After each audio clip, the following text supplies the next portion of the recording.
So not only has 2016 come to an end, my time making movies about movies from 2016 has come to an end. I put out my best of or my favorite list just a couple days ago. I put out my most disappointing list just a couple days ago. And now it's time to start talking about 2017 and my most anticipated movies for next year. And so with that said, I made a big long list of all the movies I was anticipating. Here is my honorable mentions. How do I live? With that said, here are my 10 most anticipated movies of 2017. Coming in at number 10 is Kong Skull Island.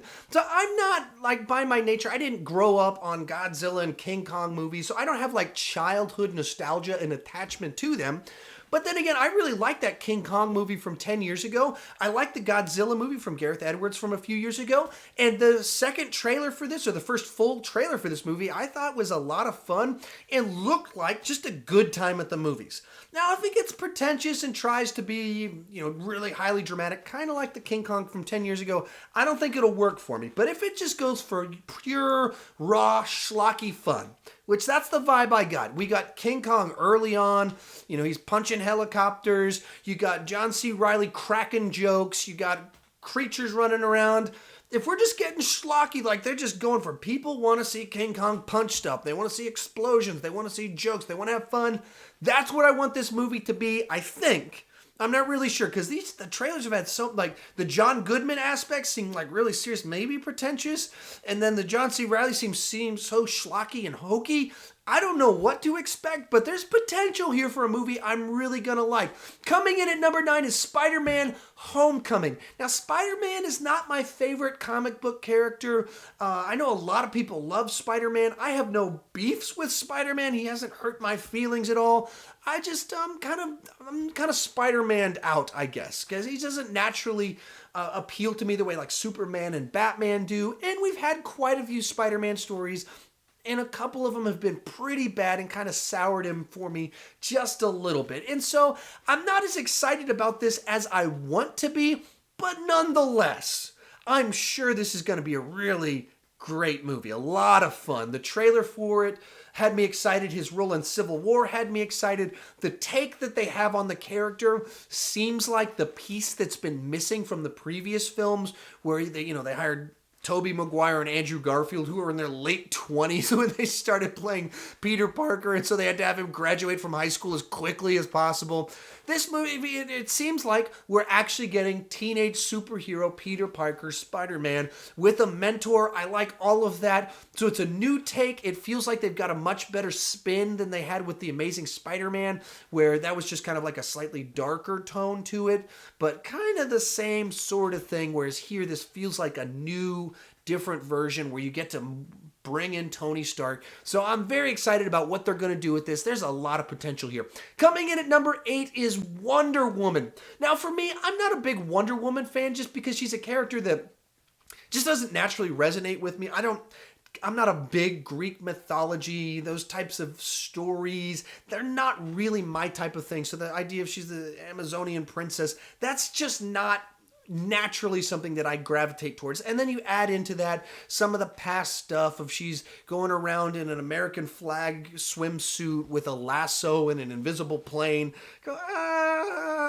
This seems a little bit odd to translate to the screen. So when some people are like, why is it taking so long to make a Wonder Woman movie? Why is this so difficult? I always thought to myself, I get it. This is not the easiest property to just bring to the screen. With that said, the two trailers, I've liked them. They seem to have found the right take on the character. I guess I haven't read them, but I've heard like some of the New 52 or more recent renditions of Wonder Woman have done a great job of modernizing her and taking the corn out while being true to her original character. And that's what this movie looks like. It looks like we're getting this warrior princess. Well, not Xena, that's a different warrior princess, but we're getting this warrior set in a time period, so that I like the vibe of that. The action looks like it's handled well. It's got Chris Pine, and I really like Chris Pine. All in all, very excited for this movie. By nature, not a character I'd be most just super pumped about, so I can't be like all in super pumped, but the trailers have sold me on this movie. Coming in at number 7 on our list is John Wick Chapter 2. like everybody else, I had no idea what John Wick was until the first trailer for the first movie dropped just like 30 days before the movie came out. And I was like, what is this? Like, Keanu Reeves has a new action movie? Actually, this premise seems stupid, but the movie seems like it's going to be really good somehow. Then watched the movie, and it was. It was just as good as the trailer, and it was way less cheesy and hokey than you thought it was going to be based off the trailer. So just kind of like one of these wow type experience of watching that movie, of how good the action was handled. And it's one of those mid-range action movies that we don't get a lot of. And so all that to being said, the idea that they're doing a second one, one of the two directors from the first film is coming back. And because the original premise of the first film wasn't necessarily its strongest selling point, it was the telling of the story. It was the nature of the action. It was the world building around it. I'm not so worried that it feels like we're just kind of getting a rehash of the story of the first one, except not, this time they shot his house in the head and it blew up. I mean, like, it's like we're getting kind of the same sort of idea. But because it looks like it's got all the elements that made the first one work, looks like it's going to be a very solid sequel. It doesn't need to be as good or as fresh as the original. It just needs to be a worthy movie compared to the original. Just this past week, I rewatched Home Alone 2. Not as good or as fresh as the original one. Kind of a beat-by-beat kind of remake of things. But a lot of people think that movie is better than the first one. Or at least, in my case, I believe elements of it are better than the first film. And it's a very worthy follow-up to the original because it's like a good cover song. You're hitting all the same beats, you got the same melody, but it's different. Most people prefer the original. Some people prefer the cover song. And that's kind of my hopes and ambitions for what this movie will be, that it would be like a good cover song of the original. Now, that's what I'm hoping, what I'm expecting, where I'm setting the bar. Maybe the plot's going to be even better than the first one, and we're going to go above the first one. But I'm trying to keep those expectations in myself pretty low. With that said, coming in at number 6 is Alien Covenant. Now, the movie Aliens, the second one directed by James Cameron, is one of my favorite movies of all time. I just think it's an astounding film. And I love Alien, too. I watch it about half as much as I watch Aliens, which is to say that I watch it still a lot because I watch Aliens all of the time.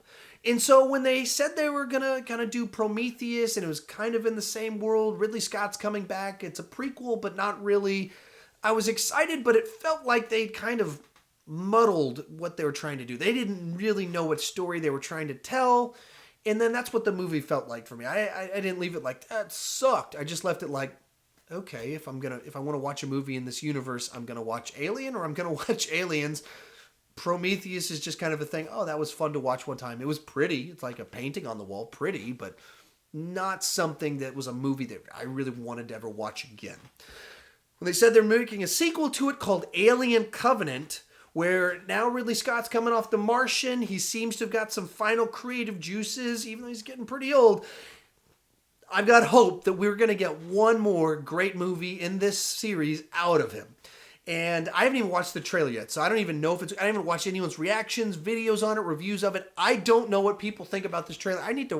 Actually, what I'm trying to do is hopefully wait until I can see it in a theater, because doing this channel, I do a lot of trailer reactions. I watch trailers online, and it's not as good. It's not as powerful as watching a movie in a theater full of people. They don't look as good on my phone or on my laptop as on a screen. And so I was hoping that's going to happen. It's probably not. I'm just going to end up probably watching it tomorrow. But I'm so excited for this movie. I've only got high hopes, only some reservations at this point in time. Maybe I'll watch the trailer and that'll go up or down. But that's number 6 on my list. Coming in at number 5 is, let me read this just right to make sure I say it right, The Fate of the Furious. Let's call it Fast and the Furious 8. I don't know where they got this dumb title from. Anyway, so if we're actually talking about what they've released about this movie, the title seems pretty dumb to me. The trailer had me going, man, I don't know about this direction of Dom turning evil. I'm kind of weary of what they're doing with this. But with that said, this movie is riding off the momentum and the positive will that parts 5, 6, and 7 has built for me. Because I wasn't crazy about 1, 2, 3, and 4, and then number 5 somewhere like out of nowhere just kind of, it becomes like this really exciting series to me that's so dumb, with so many wacky ideas, that's just so over the top, that I just can't wait to see one of these movies in a packed theater of people like, yeah, a tank showed up. Did you see that? That car jumped from a building to a building. You see that? They're parachuting cars out of planes. And then Tony Jaa's fighting Paul Walker on the top of a semi-truck. This is stupid, but awesome. This is the right kind of stupid. All that said, the trailers for this one feels a little bit like, all right, you're trying way too hard to have a twist, to have a turn, to have clever stunt work, wrecking ball, submarine, crazy ideas. But you got really good goodwill from me from the last 3 movies, so I'm very excited for this movie. Coming in at number 4 on my list, War for the Planet of the Apes. Somewhere along the line, this became one of my favorite franchises that's going right now. When the first one came out, I didn't even see it in the theaters. I was like, all right, I don't like these trailers. I mean, it's just another cash grab reboot. What are we doing? The reviews for it were pretty good, and I heard some pretty good buzz about it. So I checked it out when it came out on Blu-ray, and I was like, whoa, that was really good. Like, really good. Not just kind of like, oh, all right, I kind of like that. But, like, I really liked that. And so I was really excited when the second one came out. I watched it, I was like, wow, that might be better than the first one. That was really, really good. And I love what you're doing with the actual dramatic, tragic storytelling where there are villains in the stories, but ultimately the conflict, the main drama throughout the stories isn't being run primarily by just an evil villain that wants to do evil. It's driven by characters having competing values and ideologies. And so that's humans are trying to do something that's good, but they're also motivated by greed. And so they get selfish, and so bad things happen. People get lazy. People like they do something that has really positive side effects with these apes, but it also has negative side effects. And so some apes get killed, which has negative consequences. And actions have consequences that trickle down throughout the movies. The second one, you have this wonderful tension between humans and apes. The apes want to just not be killed. The humans want to not be extinct. Therefore, this is a tension as the humans rightfully kind of look at the apes like, whatever those freaks are, they're the reason that our species is dying. And the apes are like, we're just apes trying to be alive. That, yeah, sorry we got contaminated by stuff that made us smart, but we didn't do any of this to you.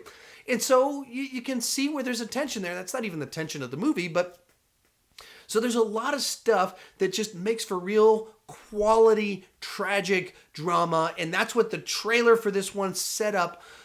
Desperate humans, desperate apes, prejudice, biases, all coming to head, and finally a war. I'm so excited for this movie, and the trailer lived up to what I was hoping it would deliver. Coming in at number 3 is a movie that a lot of people have lost some interest in, and that's Justice League. For me, I've just got so much hope in my heart. I'm such an optimistic person. Not really, I'm pretty cynical in reality. But I've got just enough blind hope in my heart to be excited that this movie's not going to be another Batman v Superman. I really liked Man of Steel, and I acknowledge some problems in it, but Batman v Superman, definitely big issues. Suicide Squad, also gigantic issues. For some reason, I've just got hope. Justice League is going to pull it all together, and it's going to be this awesome, amazing movie. I really liked the Comic-Con trailer for it. I thought that delivered on what it needed to with the character interactions, adding some humor into it. So I really liked what they showed in that, and I liked some of the potential that they set up in Batman v Superman, though we got some big problems in there, but I've just got this hope. There's the potential in DC, in the DC universe, with some of the people involved in this, to deliver a world-class Justice League movie.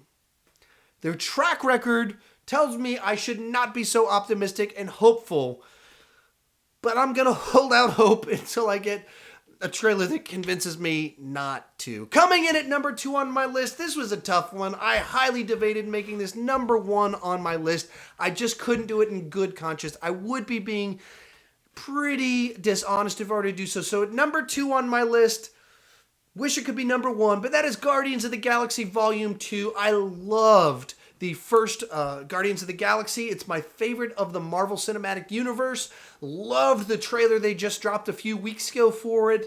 Just so fun, funny, fresh jokes that build off the previous as opposed to rehashing stuff from the previous one.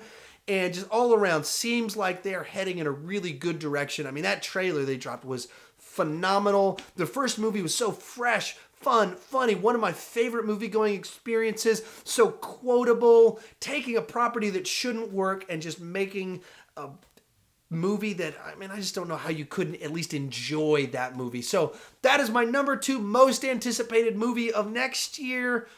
Unfortunately for it, there's a Star Wars movie coming out, and so it's like a trump card. It just knocks it down. Most anticipated movie of next year is Star Wars Episode VIII. What can I say? I love Star Wars. That's probably why that guy's right behind me. That's why BB-8's right there as well. I love Star Wars, and so it's got a soft spot in my heart. If I were just going based off of quality of the previous installments in the series, Guardians of the Galaxy, I would put a couple steps ahead of The Force Awakens or Rogue One. Both of those movies had some pretty significant issues. I think they're both good movies, or very good movies, that feel kind of messy, like they got rushed at some point in time, which we know they did at certain points in time in their production. Whereas Guardians felt like a better movie, but at the end of the day, the potential of greatness that could be Star Wars Episode VIII just sends it straight up to the top of my list. My issues with Rogue One and Force Awakens are in no way able to take the blinders off, where I will blindly be excited for a Star Wars movie until we start getting prequel quality stuff for me. So we are heading in a very good direction in my mind with Disney. They crank out Chili's quality movies. Not great fine dining, but very solid steak dinner. That's what The Force Awakens and Rogue One are to me. I'm expecting the same from Episode VIII. It's not going to be The Empire Strikes Back, but it's also not going to be Attack of the Clones. So it comes in as my most anticipated movie of the year. But I don't want to just talk about movies. I want to talk about movies with you. So what is your most anticipated movie of 2017? Tell me in the comment section. Let's have a lively discussion all about it. If you're new to my channel, please consider clicking that subscribe button. I love to talk movies. This year I'm going to aim to actually go out and see a lot more movies. If you check out my video where I talked about the best of the year, most disappointing year, you notice that I'm missing a whole lot of movies that came out because I didn't make it to the theater nearly as much as I should have. I'm trying to fix that. So if you want to give me a shot and try and convince me that I need to go to the movies more, click that subscribe button. If you're already subscribed, click that bell next to it. Maybe you need to adjust your settings. Sometimes YouTube does some wacky stuff with their algorithm, and so videos don't show up in your feed on your homepage the way they should, and so you can adjust that with the bell to, if you want my videos to show up there for that to happen. And so with all that said, thank you so much for watching, and come and see me next time.